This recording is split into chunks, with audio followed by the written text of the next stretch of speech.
நம்பிக்கையை என்ன செய்து கொண்டு இருக்கிறோம் ஒவ்வொரு நாளும். அப்படி அது கூடிக்கொண்டே இருக்கிறது. அதுதான் நம்ம ஆண்டவரை நம்புகிற அந்த நம்பிக்கை நமக்குள்ள இருக்குது. ஆனா அது வளரணும். நம்பிக்கை என்ன செய்யணும்? வளரணும். அந்த நம்பிக்கையானது பூரணப்படணும். ஆண்டவர் ஆபிரகாமை அழைத்து 40 வருஷம் கழிச்சு தான் சொன்னாரு, இப்பொழுது நீ கர்த்தருக்கு பயந்திருக்கிறாய் என்று நான் உன்னை குறித்து அறிந்திருக்கிறேன். அப்போ அவ்வளவு நாள் அவரை நம்பலையா அப்படின்னு சொன்னா நம்பித்தான் இருக்கிறான். ஆண்டவருக்கு பயந்துதான் இருந்தான். ஆனா அந்த முழு நம்பிக்கை, எதிரான சூழ்நிலையில நாம நம்பிக்கை எப்படி இருக்குங்கிறது தான் ரொம்ப முக்கியமானது. நம்ம நம்பிக்கொண்டிருக்கும் பொழுது நன்மையான காரியங்கள் நமக்கு நடக்கும் பொழுது நம்ம நம்பிக்கை பெருகும். ஆனா எதிரான சூழ்நிலைகள் நடக்கும் பொழுது நம்முடைய நம்பிக்கை சிறுகும். ஒரு இக்கட்டான நிலைமை, நம்முடைய முயற்சிக்கு அப்பாற்பட்ட ஒரு நிலைமை, நம்மால இனி எதுவுமே செய்ய முடியாதுன்ற ஒரு நிலைமை, பவுல் சொன்னது போல தப்பி பிழைப்போம் என்கிற நம்பிக்கை அற்று போகத்தக்கதாக என்று சொன்னது போல, அப்படிப்பட்ட ஒரு நிலைமையில நம்முடைய நம்பிக்கை எப்படி இருக்குங்கிறது தான் ரொம்ப முக்கியமானது. அதான் ஒரிஜினல் நம்பிக்கை, ஒரிஜினல் விசுவாசம். அல்லேலூயா. ஆகவே அந்த நம்பிக்கையை நாம கர்த்தர் மேல வைக்கும்படிதான் கர்த்தர் சில போராட்டங்களையும் அனுமதிச்சு அதுல ஆண்டவர் தன்னுடைய அற்புதத்தை வெளிப்படுத்தி நம்முடைய நம்பிக்கையை அல்லது விசுவாசத்தை பெருக பண்ணுகிறார். சரி, இப்போ கர்த்தரை நம்புகிறவன் செழிப்பான் என்று நீதிமொழிகளை வாசிக்கிறோம். கர்த்தரை நம்புகிறவன் செழிப்பான். அவரை நம்புகிறவங்க ஒரு தரம் என்ன செய்யப்படுதில்லை, வெட்கப்பட்டு போவதே இல்லை. இன்னொரு வசனத்துல சொல்லியிருக்க சங்கீதம் 118 வாசிக்கலாம்.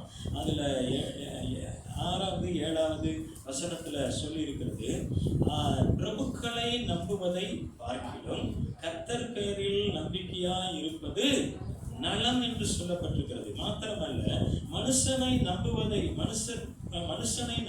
பார்க்கிலும் கர்த்தர் பேரில் பற்றுதலாய் இருப்பதே நலம் என்று சொல்லப்பட்டிருக்கிறது. பைபிள்ல மைய வசனம், ஒட்டுமொத்த பைபிள்ல மைய வசனம் எதுனா 118ஆம் சங்கீதம் 8வது வசனம் தான் என்று வேத பண்டிதர்கள் சொல்றாங்க. என்ன வசனம்? மனுஷனை நம்புவதை பார்க்கிலும் கர்த்தர் பேரில் பற்றுதலாய் இருப்பதே நலம். இன்னொரு ஏசாயா 2ஆம் அதிகாரத்துல கடைசி வசனம் சொல்லுகிறது, அவன் மனுஷன் நம்புகிறதற்கு அவன் எம்மாத்திரம் நாசிலே சுவாசம் உள்ள மனுஷனை நம்புவதை விட்டுவிடுங்கள், எண்ணப்படுவதற்கு அவன் எம்மாத்திரம் என்று சொல்லப்பட்டிருக்கிறது. நாசிலே சுவாசம் இல்லாத மனிதன் இருக்கானா? ஏதாச்சும் இருப்பாங்களா? இருப்பாங்க. எப்ப இருப்பாங்க? கடைசியில் அவங்களை கொண்டு போய் அடக்கம் பண்ணக்கூடிய நிலைமையில தான் இருப்பாங்க. ஆகவே உயிருள்ள மனுஷன் தான் எல்லாருமே நாசில சுவாசம் உள்ள மனுஷன். அப்படிப்பட்ட மனுஷனை நம்புறத என்ன செஞ்சிருக்க சொல்லுங்க. அதுக்காக மனுஷனை நம்பவே முடியாதுங்க. எவரையும் நான் நம்புறதே இல்லைங்க அப்படின்னு சொல்லி நம்மளால வாழவே முடியாது. காலையில வேலைக்கு போறோம், சாயந்தரம் வேலையை முடிச்சுட்டு சம்பளம் தருவாரு ஓனரு அப்படின்னு சொல்லி நம்பி தான் வேலைக்கு போறோம். அவன் பஸ்ல ஏறணும், இவர் கரெக்டாக கொண்டு போய் நம்ம சேர வேண்டிய ஊரில் கொண்டு போய் இறக்கி விட்டுருவாரு, பத்திரமா இவரை நம்மளை கொண்டு போயிடுவாருன்ற டிரைவர் மேலே நம்பிக்கை வச்சு தான் பஸ்ஸில் ஏறுறோம். ஆமாம், ஒரு வியாபாரத்தை ஆரம்பிக்கிறோம்னா நமக்கு வியாபாரம் நடக்கும் என்கிற மனிதர்களை நம்பி நாம் ஒரு காரியம் செய்கிறோம். ஆனால் அந்த மனிதர்களை நம்புவதிலும் கிறிஸ்துவுக்குள் நம்பணும். அதான் விஷயம். மனிதர்களை நம்புவதில் கிறிஸ்துவுக்குள் ஒவ்வொருவரையும் நாம் நம்புகிறவர்களாக இருப்போம்னா நிச்சயமா நமக்கு அந்த நம்பிக்கையுள்ள மனிதர்கள் நமக்கு விரோதமாய் துரோகம் பண்ணினாலும் நாம விழுந்துட மாட்டோம். கர்த்தர் நம்மை தூக்கி நிறுத்துவார். அல்லேலூயா. ஆகவே நாம எந்த ஒரு சூழ்நிலையிலையும் மனுஷர்களை மட்டும் நம்பக்கூடாது. அதான் விஷயம். மனுஷர்களை நம்பலாம், ஆனா மனுஷர்களை மட்டும் என்ன செய்யக்கூடாதுங்க, நம்பக்கூடாது. உலகத்துல சொன்ன ஒரு விளம்பரத்தை பார்த்த உடனே நம்பிடுறாங்க. நீங்க இன்றைக்கு எங்கள் கம்பெனியில 1 லட்சம் டெபாசிட் செய்யுங்கள், அடுத்த 2 வருடத்திற்குள்ள அந்த தொகை இரட்டிப்பாய் மாறும் அப்படின்னு ஒரு விளம்பரம் கொடுத்தாச்சுன்னா உடனே ஜனங்கள் என்ன செஞ்சுறாங்க, கொண்டு போய் குமிக்க ஆரம்பிச்சிடறாங்க. நீங்க 1 லட்சம் டெபாசிட் செய்யுங்கள், மாதம் உங்களுக்கு 10,000 வட்டி தருகிறோம், 10 வருடங்களில் உங்களுக்கு பணம் இரட்டிப்பாய் தருகிறோம் அப்படின்னு எந்த ஒரு விளம்பரம் கொடுத்தாலும் உடனே போய் ஜனங்கள் என்ன செஞ்சுறாங்க, படிச்சவன் படிக்காதவன் உயர்ந்த அதிகாரி எல்லாம் கொண்டு போய் கொட்டிடுறான். அவன் கொஞ்ச நாள் அந்த வட்டியை கொடுப்பான், அப்புறம் கொஞ்ச நாள் கொஞ்சம் காலம் கடத்துவான். ஒரு குறிப்பிட்ட அமௌண்ட் வந்துருச்சு, பல்க் அமௌண்ட் வந்துருச்சுன்னா டக்குன்னு கடையை போட்டிட்டு என்ன செஞ்சிருவான், சத்தம் இல்லாமல் ஓடிடுவான். அதுக்கப்புறம் எல்லாரும் பேப்பரை தூக்கிட்டு போலீஸ் ஸ்டேஷனுக்கு ஓடிதான். அந்த விளம்பரத்தை நம்புறாங்க, கர்த்தர் நம்ப மாட்டேங்கிறாங்க. ஒண்ணுக்கு மொத்த விளம்பரத்தை நினைச்சாங்க, நம்புறாங்க. ஆனா உயிருள்ள தெய்வத்தை நம்ம மக்களே, தேவ பிள்ளைகளே என்ன செய்றாங்க, அப்படி இருக்காங்க. யாக்கோபு தன்னுடைய மாமனாகிய லாபானை நம்பினான். நீங்க ஒரு மாசமா சும்மா வேலை செய்யறப்பா, உனக்கு சம்பளம் எவ்வளவு வேணும் அப்படின்னு யாக்கோபு கிட்ட லாபான் கேட்டார். அவர் சொன்னாரு, நான் உன்னுடைய இளைய மகள் ராகேலை ரொம்ப நேசிக்கிறேன், அவளுக்காக 7 வருஷம் வேலை செய்கிறேன் அப்படின்னாரு. அவருக்கு லாபானுக்கு ரொம்ப சந்தோஷமாயிருச்சு. ஆஹா, இப்படிப்பட்ட ஒரு எளிஜமாய வேற எங்கேயுமே கிடைக்க மாட்டான் அப்படின்னு நினைச்சுக்கிட்டு, நான் மற்றவனுக்கு என் மகளை கொடுக்கறத காட்டணும், உனக்கு கொடுக்கறது ரொம்ப சந்தோஷம்னு சொல்லி, சரிடா 7 வருஷம் வேலை செய்யன்னு சொல்லி செஞ்சுட்டார். அவருக்கு ராகேலின் மேல இருந்த அந்த நேசத்தின் நிமித்தம் என்ன செய்யல, அந்த 7 வருஷம் ரொம்ப லேசா போச்சோம். வருஷம் முடிஞ்சது, மாமாட்ட போய் கேட்டாரு, மாமா மாமா நீங்க கல்யாணம் பண்ணி தர்றேன்னு சொன்னீங்கல்ல, அந்த ராகேல எனக்கு கல்யாணம் பண்ணி கொடுங்கன்னு கேட்டாரு. சரி ரைட்டு அப்படின்னு ஊரை கூப்பிட்டு விருந்து வச்சு என்ன செஞ்சுட்டாரு, கல்யாணம் பண்ணி கொடுத்துட்டாரு. இரவுல தன்னுடைய மகளை அனுப்பிட்டாரு. விடிஞ்சு பார்த்தா யாரா இருக்கிறாங்க, யாரா இருக்கிறாங்க, லேயாளா. காலையில போய் சண்டைக்கு போறாரு மாமா, மாமா மாமா நீ ராகேலுக்காக நான் 7 வருஷம் வேலை செஞ்சேன், நீர் இப்படி என்னன்னா லேயாளை கொண்டு வந்து கல்யாணம் முடிச்சு அனுப்பி விட்டுட்டாரையா அப்படின்னு சண்டைக்கு.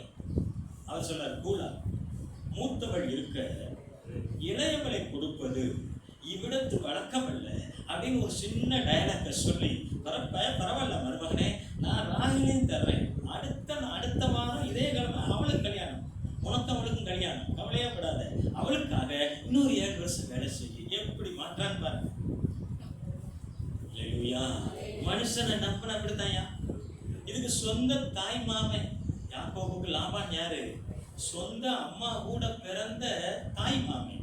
அவனே என்ன செய்யறான்னா ஏமாத்திட்டான். இப்படித்தான் நாம கர்த்தருக்கு, இவன் என்ன செஞ்சான், ஏற்கனவே யாக்கோபு அண்ணனை ஏமாத்திட்டு இவன் போனான், இவனை மாமன் ஏமாத்திட்டான். அன்றையும் அவனவன் எதை விதைக்கிறானோ அதையே அறுப்பான். நாம ரொம்ப சாமர்த்தியசாலி, ரொம்ப திறமைசாலி அப்படின்னு சொல்லி அண்ணனை அந்த அம்மா என்ன செஞ்சிச்சு, முதல்ல பயத்தாங்கூடுக்காக சேஷ்ட புத்திர பாகத்தை ஏமாத்தினா யாக்கோபு. அப்புறம் அம்மாவின் தூண்டுதலினால அப்பாவோட ஆசீர்வாதத்தை அண்ணனுக்கு பதில் இவன் வாங்கி ஏமாத்தினான். அங்க போனா இந்த ரெட்டிப்பான ஏமாற்றம் அவனுக்கு காத்துருச்சு.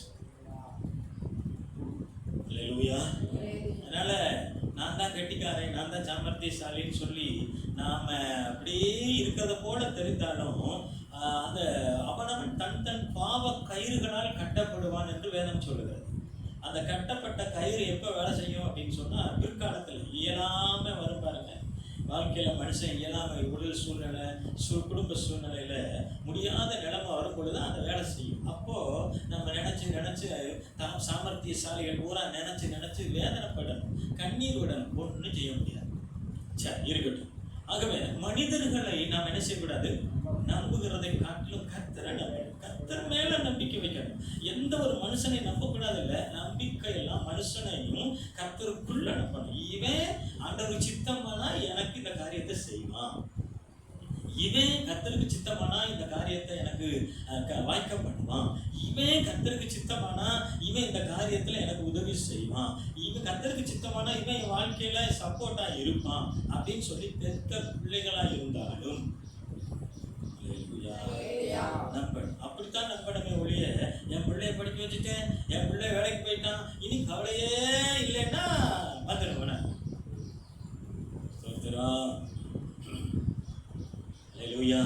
நாம் அப்படியெல்லாம் நம்பிக்கையை மனுஷன் மேல வச்சிடக்கூடாதுன்னு தான் சில பேர் அப்படி இப்படி இருக்காங்க. புரிஞ்சுக்கோ.